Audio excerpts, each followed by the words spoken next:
Hi friends, welcome to VMP real estate. இந்த land வந்து ஒசூர்லேருந்து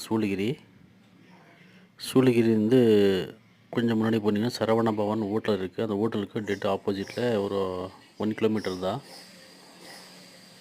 இந்த கிருஷ்ணகிரி சென்னை என்ஹெச்சுக்கு கரெக்டாக 1 கிலோமீட்டர். ஈஸ்ட் ஃபேஸுக்கு 30 அடி ரோடு இருக்குது. பக்கத்தில் ஒரு வில்லேஜ் கூட இருக்குது. அந்த வில்லேஜுக்கு தார் ரோடெல்லாம் போடுறாங்க. ரோடு இருக்குது.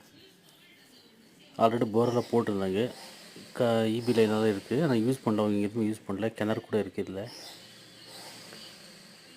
ஒரு ஏக்கர் வந்து 75 லேக்ஸ் சொல்கிறாங்க. மொத்தம் வந்து 2 ஏக்கரா 10 சென்ட்டுன்னு இருக்குது. டைரெக்டாக ஓனர் கொடுக்குறோம். என்ஹெச்சுக்கு வந்து ரொம்ப பக்கம் தான், 1 கிலோமீட்டர் தான். ரொம்ப பக்கமே இருக்குது. லேண்டு கூட நீட்டாக லெவலில் தான் இருக்குது. குட்டையெல்லாம் ஒன்றும் இல்லை. ஒரு கிணறு கூட இருக்குது பாருங்கள். இங்கே அந்த பக்கத்தில் தேங்காய் தோப்பு இருக்குது. பரிதா மெயின் ரோடு இப்படி போனால் அப்படியே ஒரு வில்லேஜுக்கு போகுது. இது ரோடு. இது டார் ரோடெல்லாம் சனேஷன் ஆகிருக்கு. டார் ரோடெல்லாம் போட்டு பரவாயில்ல. கம்பெனி கூட இருக்குது. அது வந்து கிருஷ்ணகிரி என்ஹெச்சுக்கு அட்டாச் அப்படியே கம்பெனி.